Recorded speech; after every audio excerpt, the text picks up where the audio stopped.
Welcome back to Sit Down Startup Podcast. And today I'm super excited for this episode for a very special reason. As a quick reminder, in this podcast, we bring coffee shop style conversations to you from movers and shakers in the startup space. Our guests talk about their startup's journey and how they built businesses that impact real people. These conversations are both motivational and entertaining. So whether you're building your own company or taking a break for endless virtual meetings, we are sure you're gonna have some fun. And the show doesn't stop when it ends. Follow us on Instagram and Twitter and keep getting amazing stories of entrepreneurs. Hey Pedro, I bet I know why you're pretty excited about this episode. We are going to your home country, Brazil, to learn about how Rodrigo Dantas created Vindi in 2013. Vindi is a payments platform leader, and Rodrigo started his career in retail banking, which prepared him to start the company. He has the unique experience of starting a successful tech company in an emerging market. Vamos Brasil is also very special because Rodrigo was one of the first entrepreneurs that I met when I moved to Brazil for Zendesk. So this is gonna be a very, very special episode. We asked Maira Gracini, Zendesk Senior Marketing Director of Latin America, to chat with Rodrigo. Maira understands emerging markets very well. As Maira puts it, there is an entrepreneur spirit in every Brazilian. Are you ready? Let's sit down and start up.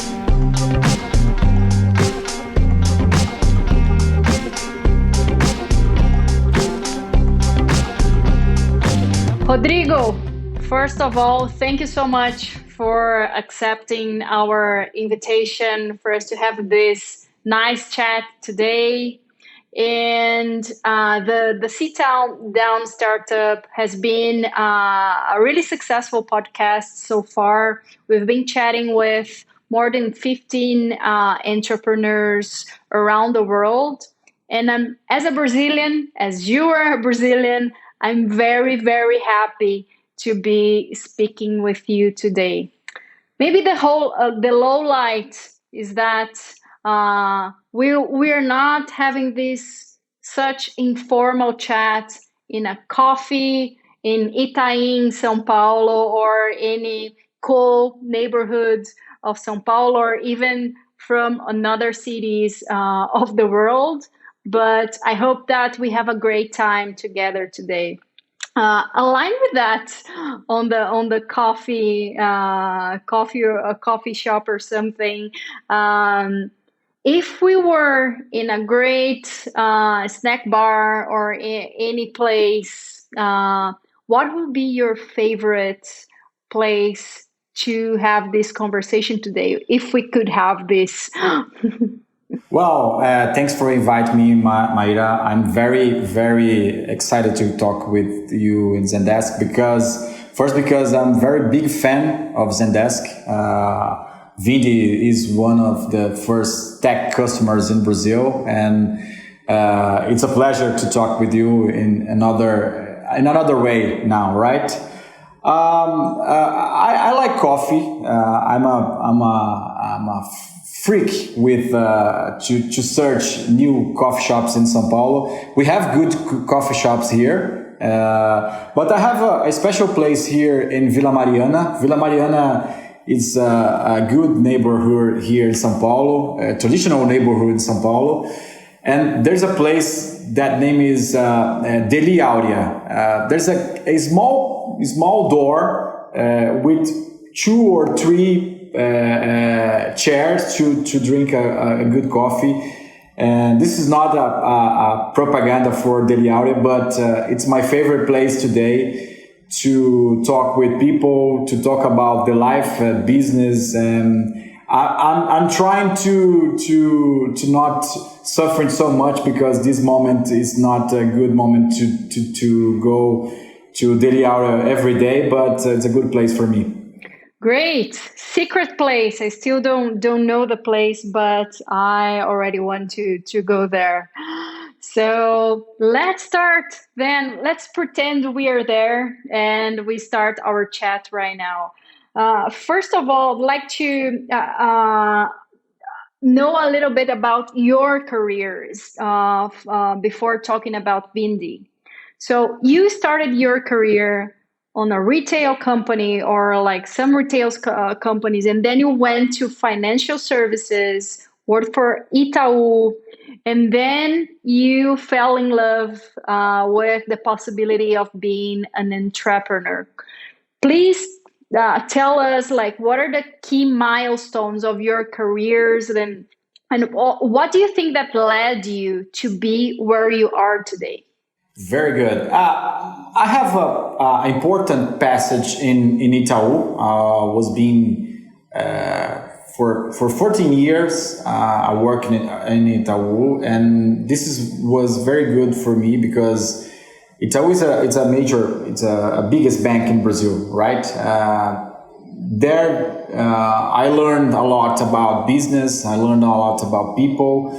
And this was important to prepare myself to this next move, founding Vindi, right? In this time in Itaú, I saw different entrepreneurs doing different things. One of my passages in Itaú was support companies and support entrepreneurs too, and I learned a lot with these people. For example, I support Mercado Livre in that time, representing Itaú, right? This for me was a blowing mind because in that time people doesn't understand startups, don't understand technology in Brazil.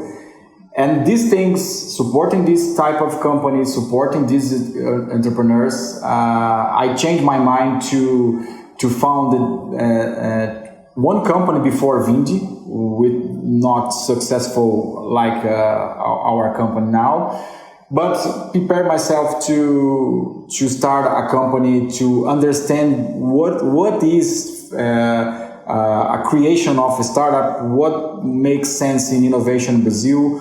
What is the problem to solve in Brazil? And I understand now. I was not prepared in that time, but it's a journey, right? To create a startup in Brazil. Yeah, good. I think that what is being happening is that we find that we have a strong entrepreneur vein, right? There is entrepreneurship in every Brazilian vein. So I think this is something that we follow naturally. Of course, that we have a lot of challenges in the way, right? A lot of startups don't make it to the first billion, right? Or the first years, but this is for sure like a great journey. Talking about a great journey, tell me about Vindi right now. So you started the company in 2013, and almost 10 years later, you became, like, Vindi became one of the market leaders, right, for payments. Can you share about this journey of Vindi and like the problem that you were trying to solve when you found the company, and the challenges that you had to overcome on these years? Good. We are very focused on providing payment solution to subscription companies in Brazil, right? When we talk about subscription companies, we are talking about schools, education, gym clubs, subscription boxes, SaaS company. We are we have good solution for software companies and all type of recurring business, right? When we start this company there in that time, we were very focused in the two types of segments: games and porn, because the banks and the financial environment in Brazil were not used to support these type of companies. But we discovered in this path lots of type of business with this problem in-house. In Brazil, we have some important challenges in processing payments.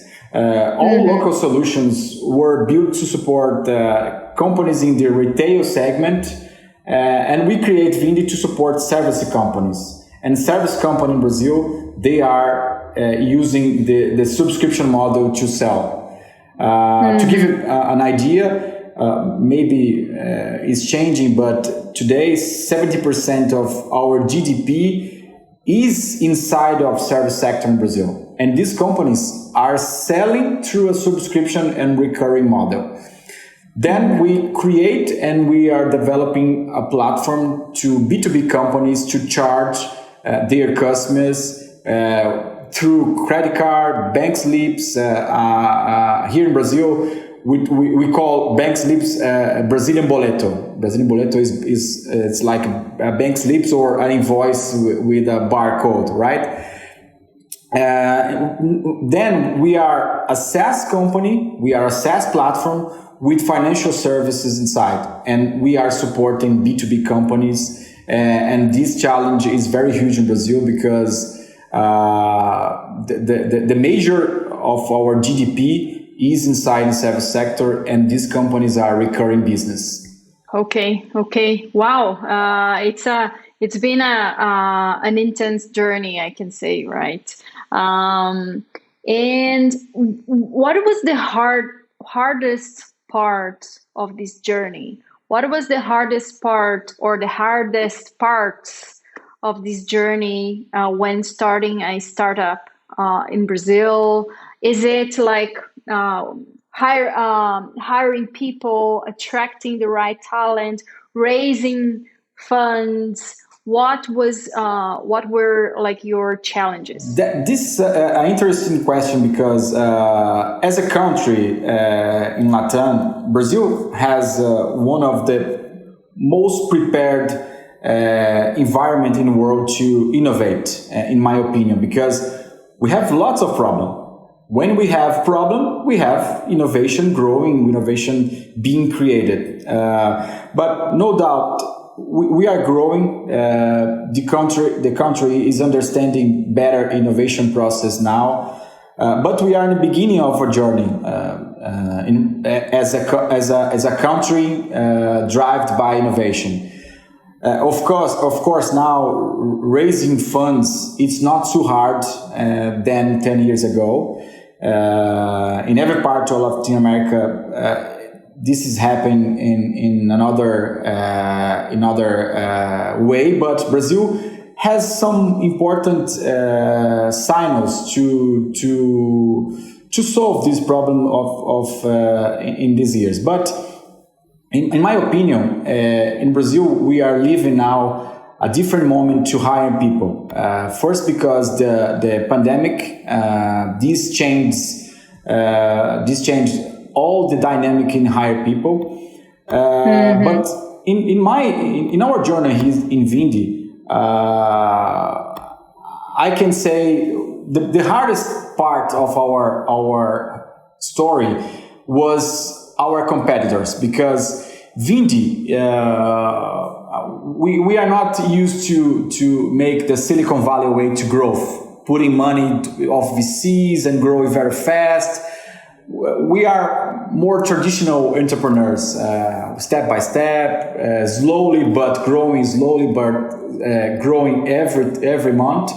And our competitors in Brazil, they are banks. They are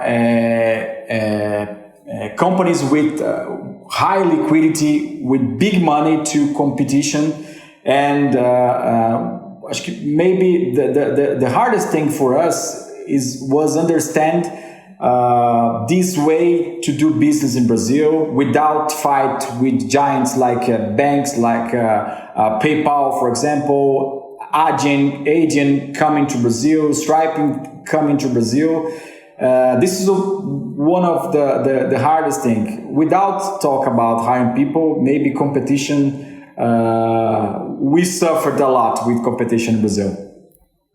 Okay, and it touched something that I would like to bring next, which is what do you think that makes Vindi unique? What are the key like differentiators of your brand?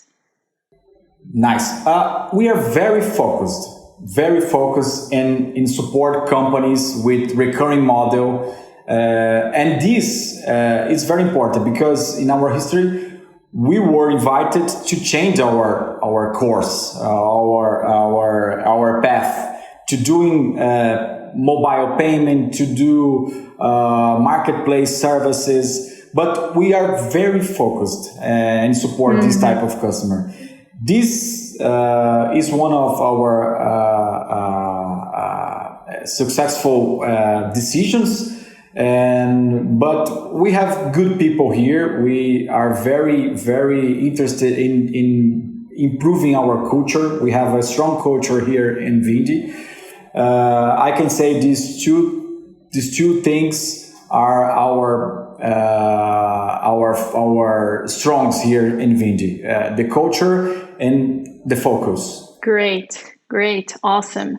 And talking about customer experience now, as the CEO of Vindi, how do you keep track of your customer experience, like, and how you are involved in everything customer experience? If you are at this point of the company, what are the metrics that your leadership team has as their main metrics on customer experience?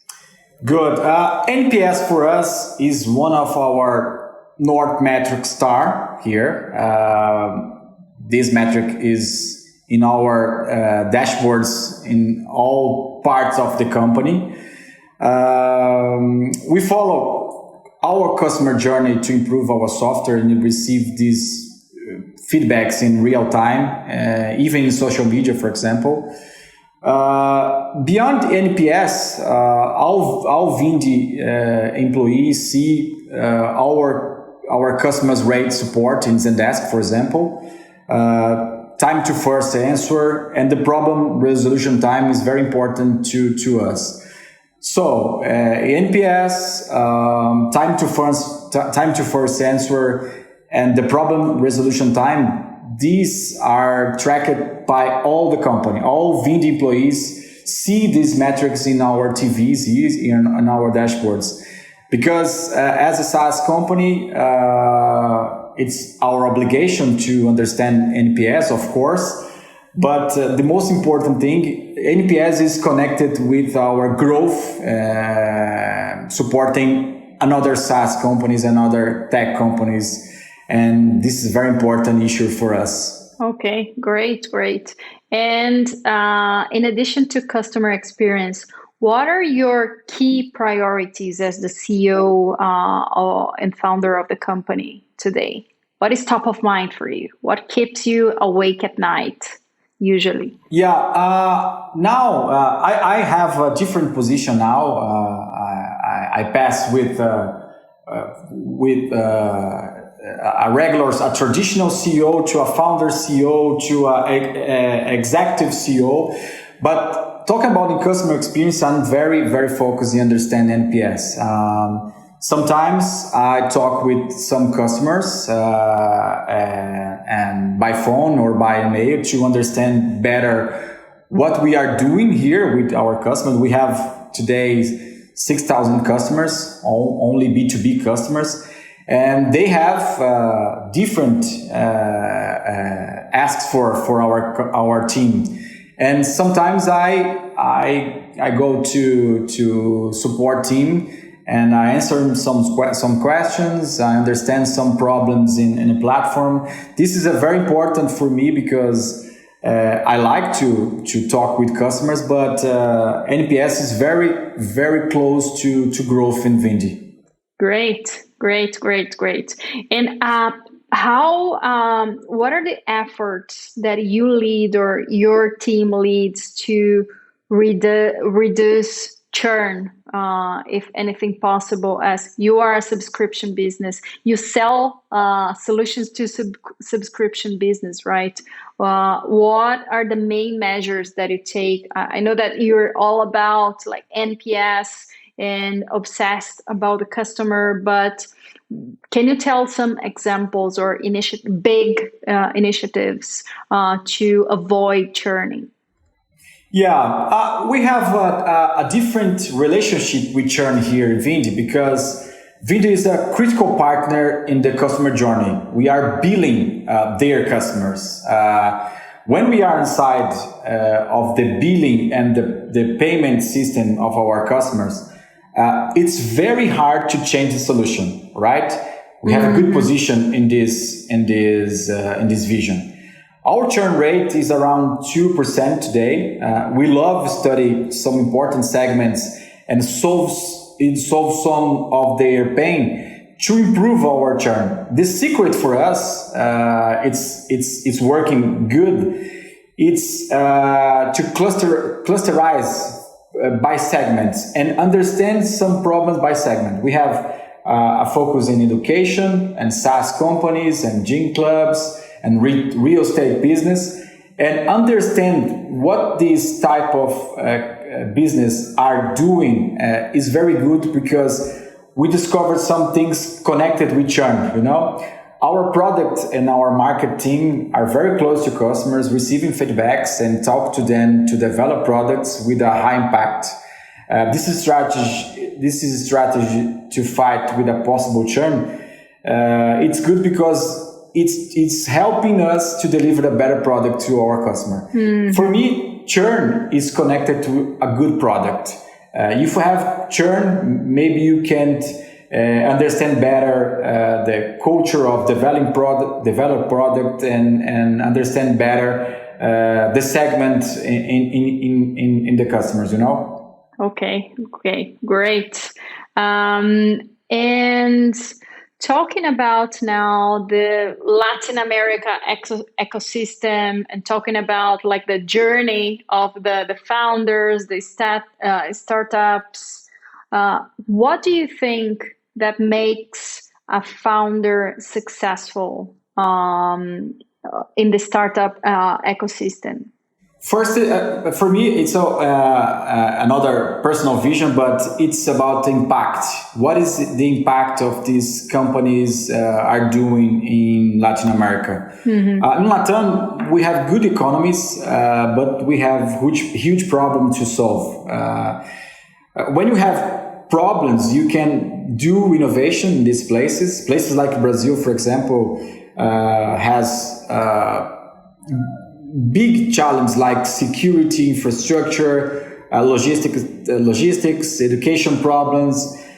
These are huge problems to solve. This is opportunity. And we have good entrepreneurs doing great things in Brazil. And now we are seeing a new cohort of entrepreneurs going global, like Pipefy, like Vitex, for example.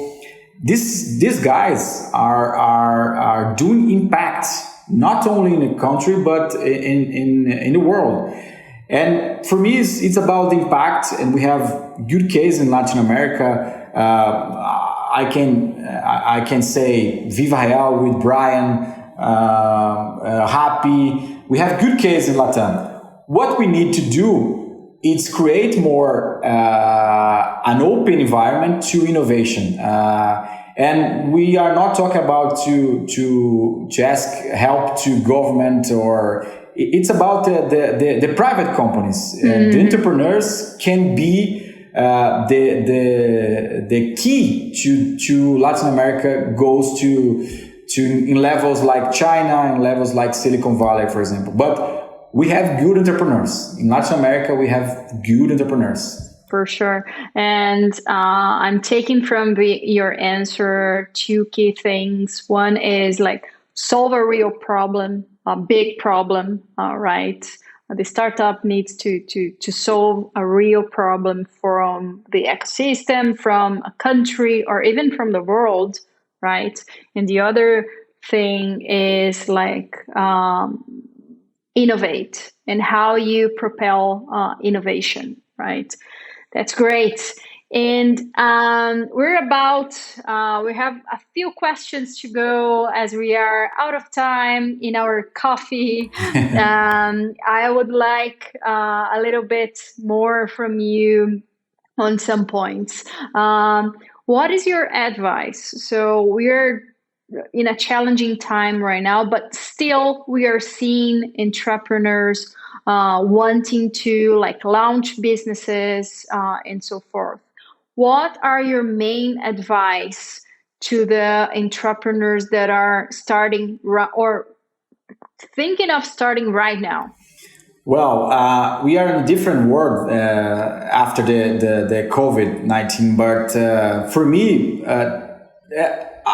people don't talk about this, but timing for me, it's one of the most important thing. Do a business, create a business in the right timing for me is very important to successful companies, Sure. not only in Latin America. But the market and the size of this market is most important thing to growth, of course. For example, here in Brazil, we have 200 million people. 6 million people don't have a bank account. Mm-hmm. It's a huge problem. Timing is important, but the size of the market and the size of the problem is a issue, right? This is a hard question because talking about Brazil, we have lots of problems, but